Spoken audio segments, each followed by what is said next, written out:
Holidays-nale, அது நம்ம GT Holidays தான். GT Holidays, South India's #1 travel brand. வங்கதேசத்தில் தேசியவாத கட்சித் தலைவர் தாரிக் ரஹ்மான் தேர்தலில் மாபெரும் வெற்றி பெற்று பிரதமராக பதவியேற்றார். எதிர்க்கட்சியான ஜமாத்தே இஸ்லாமி பதவியேற்பு விழாவை புறக்கணித்துள்ளது.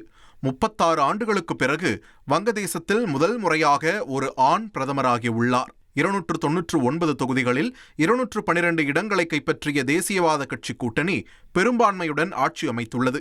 பொருளாதாரத்தை மீட்டெடுப்பதும் இந்தியாவுடன் உறவுகளை சீர் செய்வதும் புதிய அரசின் முக்கிய பணிகளாகும்.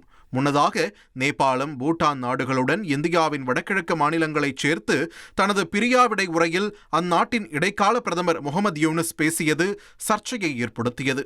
நமது கடல் பகுதி ஒரு புவியியல் எல்லை மட்டுமல்ல, உலக நாடுகளுடன் பொருளாதார நடவடிக்கைகளில் ஈடுபடுவதற்கான ஒரு நுழைவு வாயில் என்றும், நேபாளம், பூட்டான் 7 சகோதரிகளுடன் இந்த பிராந்தியம் மிகப்பெரிய பொருளாதார ஆற்றலை கொண்டுள்ளது என்றும் அவர் தெரிவித்துள்ளார்.